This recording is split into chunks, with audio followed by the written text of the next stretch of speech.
bakin cikin ma baya misaltuwa, saboda na sha faɗa a midiya, a gida, a ko'ina cewa Sheikh Ibrahim masoyin manzan Allah ne sallallahu alaihi wasallam. Duk matsayin da Allah ya bashi yau, shi masoyin soyayyarsa da manzan Allah sallallahu alaihi wasallam shi ya bashi. Bai taɓa cewa shi Allah ne ba, shi ya bi sunnar ma'aiki ne. Saboda haka idan ana faɗar irin wannan, to wani lokaci nakan yi kuka ya hana ni bacci, saboda wasu suna can suna jawo masa zagi, bai ji ba bai gani ba mu. To sunana Wanene Ibrahim Niass. Sunan babana Sheikh Ibrahim Niass daga ƙasar Senegal. An haife ni kuma a ƙasar London 1963. Wata ta zo haihuwa, babanta na can, aka ja aka haife ni. Da aka yaye ni aka bar ni a can. Bayan shekara 6 na dawo Madina, babu mai ce a dawo da ni, na zo na yi karatun Kur'ani. Na haddace Kur'ani bayan wafatin babanmu da shekara 1 kenan. Na dawo Najeriya bayan wafatin babanmu. To na yi karatu a wajensa, dalilin yana nan da ransa na fara karatu, kuma yana bibiya, yana kiran mu, na kake ka zo ka karanta, ka yi rubutu, ka je ka nuna masa. Ya rasu 75, mu kuma muka haddace Qur'ani muka khatama 76. Saboda haka babu sauran karatu da muka yi a gaban shi.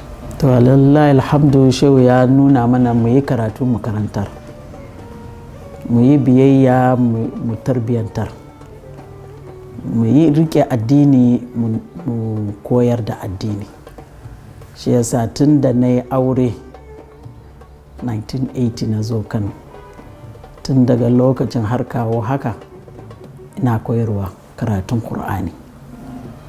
Har yau ina yi, yanzu har yayana sun girma, na fara karantarwa akan ƙannaina, har ya zo kan 'ya'yan mijina, har ya zo kan 'ya'yan makauta, har ya zo kan 'ya'yana na cikina. Walillahi alhamdu, har suka samu Kur'ani, suka haddace Kur'ani. To har yau dinnan da nake ma magana, ina karantarwa na Kur'ani. Mutuwar mahaifinmu da mutuwar mahaifiyata da mijina, abu uku nan ba zan taɓa mantawa ba. Abin da yake sa ni farin ciki in ga kawai ana karatun Kur'ani, ga kawai matasa suna bin addinin musulunci da sunnan ma'aiki. Abin da yake sa ni nake damuwa sosai shine zamani ne ya kawo wani irin lokaci suna kawo mana abin da ba daidai bane a cikin failanmu ba. To duk lokacin da na ga an kawo zagi da rashin su kawo abin da ba shi Sheikh Ibrahim ya karantar da mu ba, gaskiya yana bakanta min rai.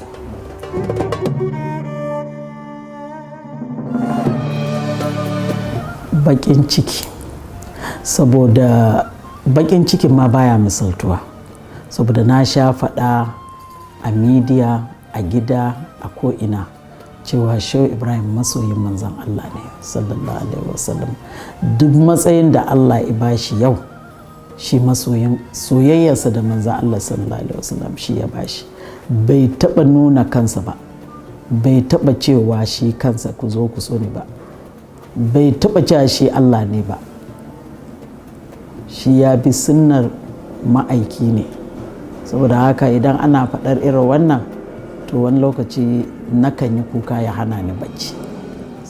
Babu wanda ya taɓa ji daga bakin ya'yan Sheikh Ibrahim, jikokin Sheikh Ibrahim, janibinsa gabaki ɗaya da manyan malamansa nan wanda suka shuɗe da wanda suke nan, wanda za su ambaci irin wannan.